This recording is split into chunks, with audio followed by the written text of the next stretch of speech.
I'd like to welcome you back to the Barber Biz Podcast. Of course, it's sponsored by soc.consulting, and I'm your host, Dan Brown. And today we have another special guest at Toya Cuts. How you doing today? Hey, I'm doing well. How are you? I'm doing okay. I'm doing all right. Finally, my internet was acting a little funny, so now we got you live and direct, and now we can keep it moving. So you doing all right? How's it going out on the West Coast? It's nice. I like it here. It's beautiful. I have the windows open, and it's going to be like 75 degrees today. It's a nice day. 75? I mean, that's... I'm originally from Boston, and like a lot of my friends back home are snowed in. I definitely don't miss that, but I wish I could be out on the West Coast with 75 degrees. Yeah. Yeah. Yeah, because even here in Atlanta right now, I think it's like in the 40s or 50s, so it's not too crazy. Mm-hmm. But anyway, so you said, so now that you're on the West Coast, what's it been like kind of like switching coasts in a sense? It totally has been a different shift. It has me rethinking a lot of things. This year has me rethinking a lot of things, but definitely with the move, as a barber, I realized like just standing behind the chair isn't enough. And so working on just figuring out a way that I can actually be proactive in people's lives instead of just haircuts. There's so much more that people need. And so finding a purpose and what's like important in this lifetime is really what this new journey has like made me begin to question. Interesting. So let's go back to the beginning. How did you get started in the industry? Well, I got started on an accident. I've always did hair. So when I was 8, I was like learning how to braid. By the time I was 10, I had clientele. By the time I was 14, I went and worked in a hair salon. Then when I was 16, I went to barber school. So I went to barber school because I wanted to be a cosmetologist. And so the school programs that they had for the high schools were all taken up. And I was just like, okay, I'm gonna do it. This is gonna be it. But I couldn't get into, it was just a mess. I tried everything I could. So I got in contact with someone that had a school, and they had barbershops all over Indianapolis. So I got in contact with them through somebody else. And they were like, well, they said they had a cosmetologist, but then when I got there, there was like a cosmetologist just left today. And she went to go teach at one of the schools I wanted to go to. And I'm like, oh my God. They're like, but listen, we got this program called Fishers of Men for kids that's 16 and older. Like, if you want, you can do that. So I was 15 at the time when I heard about it, but I was like, my birthday was about to come up, so I had to wait a little bit. But it was like, you can sign up for it and you can come in. The price is cheaper than the regular adults that come in. His goal was to get kids off of the street and have them do something productive. So I'm like, can I do hair still? Is all I wanted to know. He's like, yeah. I'm like, okay, cool. So that's how I ended up cutting hair. Like, I had never held a pair of clippers a day in my life before this moment. I didn't even know they vibrated. I didn't know the first thing about anything. Nothing about turning on a clipper. And so that's how I got started. Were you the only female in the class? Yeah, I was. And then it would be other girls that came. So then it was a girl. No, I was in that program, but then it was another girl. Her name was Tierra. She was in there. She was almost done. And so she got done. Outside of that, there was no other girls that finished the program besides me. Like, girls were coming in, like not a lot of them, but like a few I can count on my hand, maybe about this many people. Were coming in there. They get distracted with all the men in there. And it just, they weren't necessarily there for the right reasons. My passion was hair ever since I was a kid. So it was easy for distractions. But with me being young and my parents being kind of strict, it helped me not to get too distracted. But yeah, they didn't really make it. Oh, it was one girl. It was another girl that ended up coming like towards the end of my time of being there. And she ended up going through the program too. And she's a barber in Indianapolis, and her brother owns a hair school. So they're all barbers and stuff like that.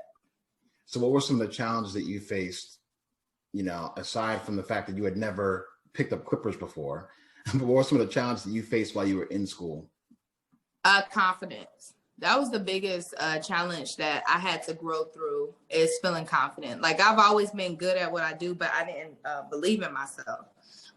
Even when it came down to doing women's hair, I didn't have, I don't know. I just always thought, but they're better than me, And I don't know why I thought like that. I don't know, but it was definitely one of the things that I had to work through. And people like, but you're so good. And then like the boys from high school would come and get a cut by me and stuff like that. And they telling everybody like, she good, but I don't know. And then like, that was one thing. And then also like really, I guess that would be the main thing. That would be the main thing. Yeah. So how did you start to develop your confidence? Like, did you feel confident by the time that you got out of barber school, or did you not really get to that point until after you started to work in the field? Yeah. So because I was so young, I did start gaining somewhat a form of confidence with cutting hair. I was going to this lady's house. She had a son, and I would go and cut his hair, and then like different people from the school and stuff. So my confidence was building. And then one day somebody broke into my car and stole my clippers. And I didn't have nothing else in my car. My clippers was in my trunk. So to this day, I will not ever leave my clippers in my car. So stole my clippers, and I had worked for everything that I had. I always worked for myself and what I wanted. And I always had a job. I always kept money in my pocket. Like, I wasn't really the kid that was like, Mom, can I get $50? Like, that wasn't me. The reality was I had 3 other siblings, and my parents were, paycheck to paycheck. They were doing the best they could, but really it was like up to me to really make things happen the way that I wanted them to happen. So I worked hard. I saved money. I was a big saver. I always kept money in my drawer. I put it in my top drawer, like with my undergarments, and just put it underneath everything. And I have like a wad of cash. My mom was like, can I borrow some money? I'm like, sure. Like, I mean, like I had money, like, and so, what gave you that mindset though? What gave you the mindset to save money? Like, did you you just figure, well, why not just save some because I need it? Or was there like an example, or, what I mean? What caused you at such a young age to be that responsible? I actually don't know. I don't know if my mom told me to or what, but they didn't even know I was saving up money. I don't know. I remember my cousin. So ever since I was a kid, I've always been just a hustler. And then it was just like, I don't want to spend my money. I've always had stuff I wanted. So like when I was in school, I wanted a gold chain with Toya on it. And everybody was wearing the herringbones. You know what herringbone is? I do. And everybody wearing the gold, necklace, herringbone.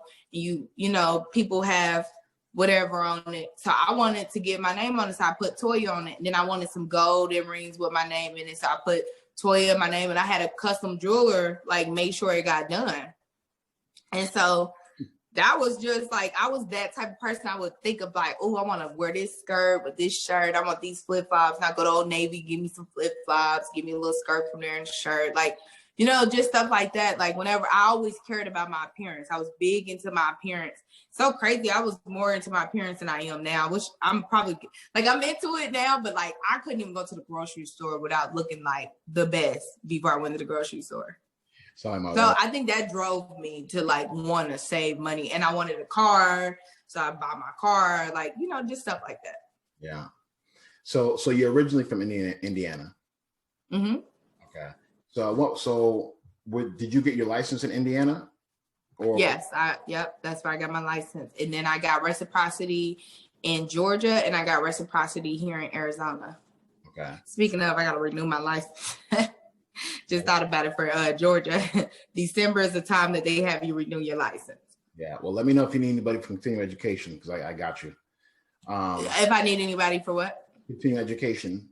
Oh, okay. Yeah, because now, well, we'll drop a little gem here, but so for the state of Georgia, up until you're grandfathered in the Secretary of State system for 25 years, you can still continue to be randomly selected to have to do continuing education. Okay. Yeah, and they're actually working on making it a requirement. So until you get to that period, until that time stamp of 25 years, there's always going to be a chance you have to continue in education. So yeah. So I did do some continue education with salon lofts. They make you have to do like education course to be able to like get into the system. I don't know if that counts, but I'm gonna have to check into that. But I have heard about that. Yeah. I have heard that. But if so, I'm definitely gonna hit you up. Yeah. I hope not. I don't feel like doing all that right now. Yeah, I got you. So basically, when it came to, so were you already working in a shop in Indiana before you came to Atlanta? Like, did you already have experience working in shops there? So I grew up working in a hair salon from the time I was 14 to the time I was 21. Okay. So my story is not a clear-cut story. It's not one of those things like, and then I did this, and that. No, like when I was 18, I went off to college. I didn't want to have anything to do with hair. I just did not want to do it. And so for me, it was just like I was burnt out. I braided a lot of hair. So my hands started getting like my wrists, I guess, like, I don't know if it's carpal tunnel, arthritis, whatever. Like my hands was done. And I got tired of people like trying to like pay me like little pennies. And so it was really annoying. And then like, I was like, kind of like, forget going to take the exam and stuff. I just ready to get out the house. Like my relationship with my parents wasn't that great. Then they moved to Atlanta and I was still in Indiana. It was a lot going on. And so when I decided to take the test, I kept failing by 1 point, 2 point, literally. And me just not knowing like appeal. I heard people say appeal, but I didn't know what that meant. I was like, man, they ain't gonna give it to me. I don't even know why I was, it's literally 1 point. I'm like, what is going on? Like, like why? So in that process, I was still burnt out. When I went to college, nobody even knew I could do hair because I didn't want nobody to know. They didn't know until like my sophomore year. So my whole freshman year, nobody knew. Sophomore year, only a few people knew. Then I ended up transferring schools and all kind of stuff. Long story short, times got hard. I moved to Atlanta and me and my parents bump heads again because I'm drinking, 21. I want to have fun. My parents like, no, my mom don't drink. So she's looking at me like, oh my God. Like, so it was just a mess. And so I ended up starting to be a dancer at a strip club. So I started doing that because me and my mom got into it and I ended up leaving her house. So I ended up doing that. And that was making me good money. I was making great money. And my mom's like, what are you doing? Like, what are you? So then when I finally told her, it was just the craziest thing. Like, they were just like devastated. And I ended up finding out I was pregnant like a few weeks afterwards. And so, of course, I'm like, okay, I got to make decisions. So immediately I stopped what I was doing and I ended up moving back in with my parents. The craziest thing, they begged me to. I wasn't going to, but they begged me to. So from that journey, it was like, that was like the most humbling experience I had to go through that made me realize like, okay, Toy, you got to get your license. Like you can't play around. So then I had to do like extra hours. I had to do, like I guess would it be an appeal or something to do it. And then they accepted it to take my exam over. I got a tutor who was working at Atlanta Tech. Her name is Toshiba. I don't know if you know who Toshiba is, but she actually really good at teaching. So she taught me, like I would go to her house and she would just write it on the board for me to see.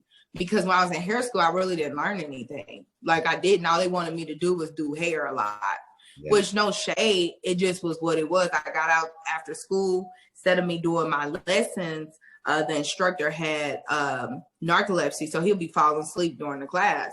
And so then we'll be sneaking out and stuff. But then for me, they'll have somebody waiting on me from the time I get out of school for me to do hair. So I'll be in there curling up some hair, doing relaxing, whatever. I'm getting my credits for all the stuff I'm supposed to do, but I'm not learning theory. So when I was practicing, I was doing all that on my own, studying on my own. So I really needed an instructor to teach me.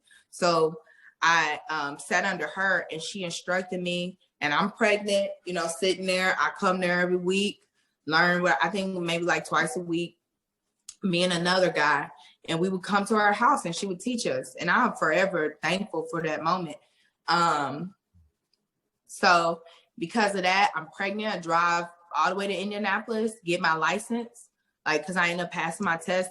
Nothing motivated me more than my child. And even still to this day, it's the same thing. Like without him in my presence, I honestly feel like my life don't really have any purpose. It's the craziest thing, but it is what it is. And so because of him, he just made me like the better person that I am. And all the things that I've done is because of him. So, you know, what's interesting about when we're able to sit down with people like yourself is, so you never really know how your story and how your journey translates to others, and how they're going to be watching the interview and they're going to say, they may be going through the same exact thing, you know? So I appreciate you sharing that with us. You know, what's interesting is, so just so I can make sure I get this right. So you said that, was there a written and a practical exam in Indianapolis? Or yeah, so I did the practical exam in the school and I passed. Like they could let you do it in the school then. Okay. This was a lot of years ago. I was 18. I'm 31 now. I'm about to be 32. So that ain't that long. Like this was wow. That ain't that long ago. You make it seem like it's 30 years ago or something. I mean, that's a lot of years. Like that so much has changed. Yeah. Like even when I took my first exam, it was written. We was in a class at the Secretary of State in the exam room with people. It's like a classroom in there in the desk writing out your exams. Then when I finally got mine, they could tell you the same day, and it's on the computer. You in there with people who getting their pharmacy license and all type of stuff. So it changed drastically. I can only imagine how it changed to this day. That was what, about 8 years ago, 9 years or whatever, like around that time when I had went and got my license. So I know it done changed now, you know? So that's why I said it's so long ago. And I want to give a big shout out to Ms. Palmer too. I actually met her teaching briefly at a school years ago when I used to teach at a private school. And she's one of the rare, really, really, really special instructors that actually has her barber license and her cosmetology license. Yes. Cosmetology license. So, I mean, her instructor license. So it makes her unique. And even to this day, there's been a couple times when like I've called her about a couple things, or, you know, because even as instructors that are at different schools, none of that even matters to me. Like if I feel like you're genuine and you're trying to help the culture, then I'm with you, you know? So I didn't even know that part of your story that you had linked up with her, you know, but you know, when somebody does good quality work, their name always rings. So I'm not even surprised. So. And to be honest, like, I you know, people think that business is not personal, but it is. And so everything that I've gone through has been a very spiritual process for me. And it was God, like through that process, that actually brought her into my life, because I had met her a second ago before I needed her for that. And she was working with my dad at the Atlanta mission. And that's how I met her, through him. I don't know nobody from Atlanta. I was still new there. Like, I don't really know nobody. And he met her because she would come to the mission and they think cut hair or whatever, like had the kids come out there and cut hair and stuff.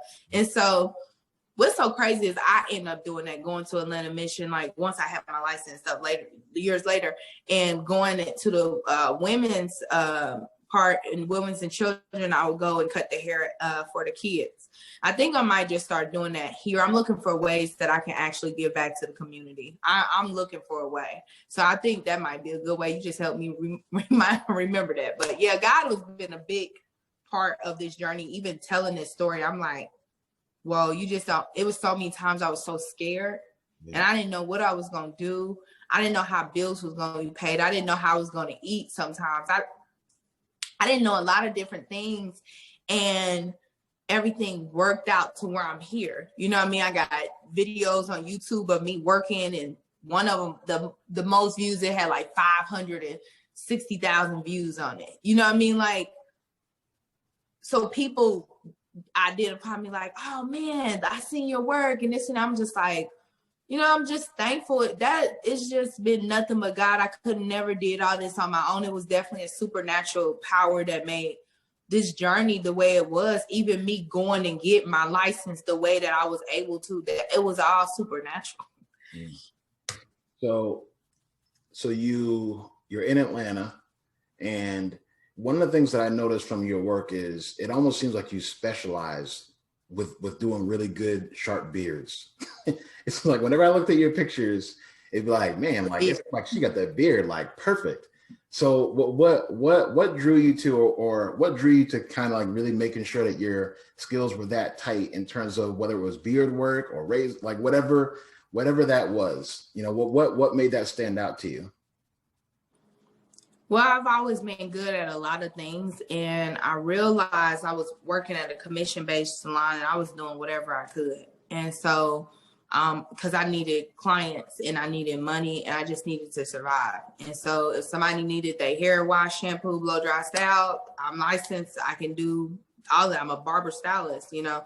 So I would do that. Or if you want some braids with a fade, I can do that. Whatever. I was not picky. I did whatever was there just because of simple fact that this is what's needed. You know what I mean? So from there, as more people, I would work from 7 a.m. to 12 at night. I didn't care. I would get more people like, okay, well, I start promoting like haircuts, like women cuts. And so a lot of women coming in there, and all the other styles like, she can get you right. I don't know how to cut your hair. So women come get big chops and stuff. And so they just send them to me. And so everybody's like, your face lights up. So long story short, I started narrowing it down from doing all that to only cutting women's hair, mainly. Then a guy walk in, his name is Brandon, he worked for Black Men's Beard. The whole time, like, it's so crazy, like, just the whole spiritual side of it. I literally was like, man, I want to do some beards, but I know ain't nobody gonna let you touch their beard. They just, it's not about to happen. Like, and I knew it, you know, and it was like a part of me understood it because I kind of didn't, I don't know. I wouldn't say I didn't know how to, because I did. It was intimidating. This guy come in, got a nice full beard and all that stuff. He get a haircut. He's like, I found you on Instagram, da, da, da. So he come in, get a haircut. We have a great conversation. We talk, he's my client for a little bit. Then we kind of lost touch. And cause I was trying to figure out where I'm go for the shop wise. It was just a crazy experience. So then finally I get into my suite, run back into him literally the same weekend I get in my suite. We talk and everything. We end up linking up. He's known for Black Men's Beard. So he got a big platform on Instagram and on YouTube. And so he's like, let's do a video together, this and that. So then we do one video together about clients coming in, the pet peeves of a barber, like not cleaning your nose, ear being dirty, whatever. Then we do another video. Then he asked me, can you know how to do about shave? I'm like, yeah. He's like, can I film you? He do barber spotlights. He's like, can I film you? Whatever. I'm like, all right, you know. So he filmed me. He do a little segment with my story going through the process of the cut. And I'm trimming. The guy that's in the video is my stepdad, my dad, whatever you want to call it. I'm trimming his beard, you know, and I'm trimming it the way that I trim it. And so that was a nice little buzz, you know. And so then he like, yo, you need to really show it. So he like really coached me through the whole, like, why don't you do this? Why don't you add facials? Why don't you, look what these people are doing. So he was constantly filling me in on who's doing what next and what's new. So because of that, I could take that and I would just make it, alter it for how I wanted my service to be. Well, because his page is Black Men's Beard, all these bearded guys are starting to come to me. So we started basically a grooming spa show, the Grooming Den.